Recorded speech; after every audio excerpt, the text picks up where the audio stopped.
हम्म, क्या हाल है भाई। अरे अब तू मत बोलना शुरू हो यार। आगे साला दिमाग खराब है। ओ यार कैसे फोन करूँ, ना नेटवर्क है ना कुछ चल रहा है वहां पे। आगे दिमाग साला सिर दुख रहा है, फालतू तंग मत कर यार। आगे मैं परेशान हूँ। अब क्या बताऊँ कहाँ गया था यार। सियालकोट गया था पाकिस्तान। जाना था तूने साथ। यार दादू की डेथ को आज 1.5 महीना हो गया है। ये उनकी अस्थियां हैं। अरे वहां किसी के पैरों में ना आ जाती इसलिए यहाँ लेके आया हो यार, इतने दिन से उधर पड़ी थी। वही उनकी आखिरी इच्छा थी कि मैं ये अस्थियां वहां छोड़ के आऊं जहां वो बचपन में अपनी माँ के साथ पले बड़े हैं, सियालकोट पाकिस्तान। साला खुद तो मर गए, हमें यहाँ पे खाम पर लगा गए।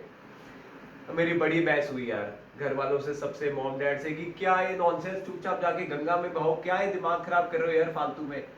और फिर वही फैमिली ड्रामा शुरू, उनकी रूह की शांति, आखिरी इच्छा, ब्ला ब्ला, ऑल दैट ब्लडी नॉनसेंस यार। सी, मैं ना बहुत प्रैक्टिकल बंदा हूँ। मैं ये इमोशन वोशन के चक्कर में नहीं आता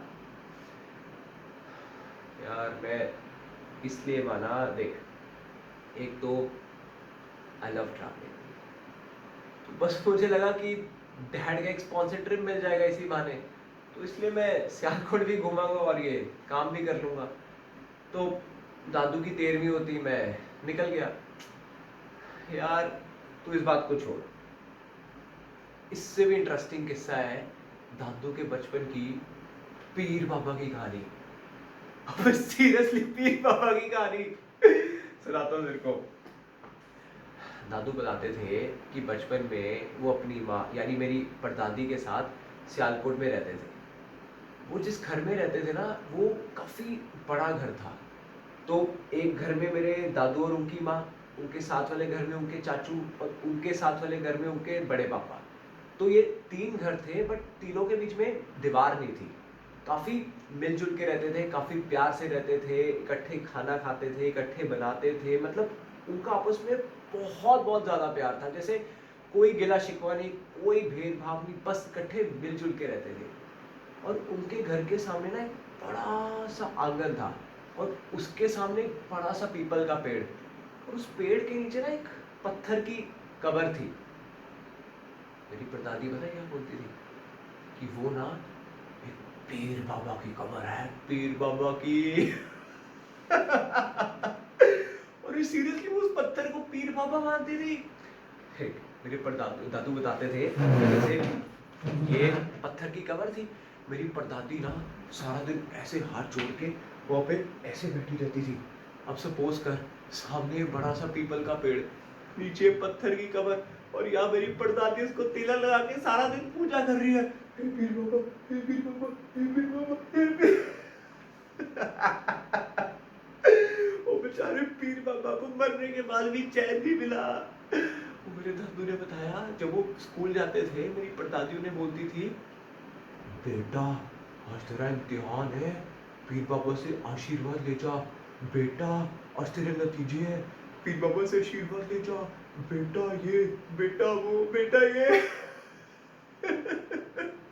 और अगर मेरे दादू कुछ बोलते थे, वो बोलती थी, ना ना ना बेटा, मजाक मत कर, पीर बाबा ना मेरे सपने में आते हैं, हमें बचाते हैं, ये करते हैं, वो करते हैं। व्हाट अ ब्लडी नॉनसेंस यार। इमेजिन क्या दिमाग था लोगों का, क्या पागल लोग थे यार। तो सोच सोच के मेरे को तो सोच सोच के हंसी आती है।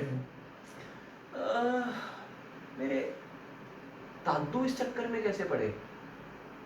हाँ, 1947 में वो जब ये क्रांतिकारी आंदोलन चल रहे थे, तो एक दिन मेरे दादू को एकदम जोश वोश आया।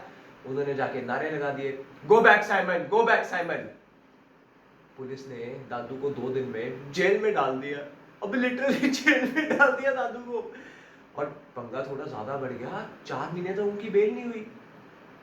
फिर दादू ने बताया कि एक रात उनके सपने में पीर बाबा आए। अरे सीरियसली पीर बाबा है। और उन्होंने कहा कि अगले सोमवार तेरी जमानत हो जाएगी। भाई सोमवार को दादू की जमानत हो गई, सीरियसली। और तब से लेके दादू पीर बाबा को मानने लग गए। पर अब मैं सोचता हूं कि उस सोमवार से लेके इस इनके मरने तक दादू की जिंदगी तो बड़ी सही रही है यार। कोई प्रॉब्लम नहीं आई, कोई कुछ नहीं हुआ, मतलब एकदम बढ़िया जिंदगी जी है उन्होंने। तो मुझे लगा कि मुझे उनके लिए ये करना चाहिए, उनकी आखिरी इच्छा पूरी करनी चाहिए। तो बस मैं निकल गया सियालकोट की ओर। पर इससे भी ज़्यादा रोमांचक क्या हुआ, जो इस सफ़र से भी ज़्यादा, वहाँ जाके जो मैंने सीखा, तो इन सबको मैंने गलत प्रूव किया। अब वो सुन। जैसे ही मैं सियालकोट पहुँचा, मैं वहाँ पहुँच के सबसे पूछ पाछ के उस एड्रेस की तरफ पहुँच गया। अरे जैसे ही मैंने सियालकोट जाके देखा, मैंने आसपास देखा, वो घर था ही नहीं वहाँ पे। अरे सीरियसली नहीं था। जो घर दादू ने बताया, उस घर के तो 3 हिस्से हो चुके थे, उसमें पीछे बंटवारा हो चुका था, और जो आंगन था वो भी बट चुका था। और उससे भी जरूरी, जो वो पीर बाबा की कब्र जो बता रहे थे, भाई वहां पे कोई कब्र नहीं थी, वहां तो कुछ भी नहीं था, तो दुकानें बनी हुई थी। अरे मैं झूठ थोड़ी बोल रहा हूँ, वहां सिर्फ दुकानें थी और पेड़ वेड़ भी कटे हुए थे। तो मैंने जाके सामने जो पीपल का पेड़ के नीचे दुकान थी उससे पूछा, मैं कहा भैया यहाँ क्या कोई पीर बाबा की दरगाह वरगाह थी? कहता साहब नहीं। बस मेरा कॉन्फिडेंस और बढ़ गया। मैं कहा ये सब फुद्दू बना रहे थे, ऐसा कुछ था ही नहीं, मतलब पीर बाबा कुछ भी नहीं था। पर फिर भी मेरे मन में आया कि यार इतनी दूर आया हूँ तो थोड़ा और पूछ लेता हूँ। पर 2-4 दिन जब पूछता रहा ना, तो एक दिन उसी दुकान वाले ने बता दिया, हाँ साहब यहाँ पे पीर बाबा की दरगाह थी, पर हम रिफ्यूजी लोग थे, हमारे पास रहने के लिए जगह नहीं थी, इसलिए हमने तोड़ दी। ये बोलते बोलते उसकी आंखों से आंसू आ गए। तो मैं क्या करता, मैं ये अस्थियां लेके वापस इंडिया आ गया हूँ। अब मैं सोचता हूँ, मैं इंडिया आ तो गया हूँ, पर क्या दादू की आत्मा को शांति मिलेगी? और वो पीर बाबा का क्या हुआ? मतलब अब किसके सपने में आएंगे? या पीर बाबा थे भी या नहीं? पर अगर पीर बाबा नहीं थे, तो दादू की जिंदगी इतनी अच्छी कैसे बीती? या हो सकता है कि दादू का सिर्फ विश्वास ही हो, जिसके विश्वास के चक्कर में उनकी जिंदगी इतनी अच्छी बीती। तो इसमें पीर बाबा का होना या ना होना doesn't matter, it doesn't make any sense. Exactly. तो फिर ये अस्थियां वहां रखने का भी कोई सेंस नहीं बनता, इट्स कंप्लीटली नॉनसेंस। अरे यही तो मैं समझा रहा था घर वालों को। अब नहीं, एक बात बता, अब क्या दादू भूत बन के घूमेंगे? उनकी आत्मा भटकेगी?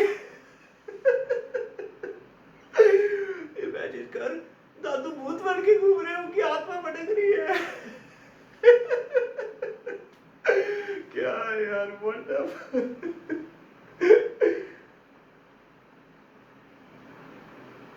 कौन कौन कौन? दादू।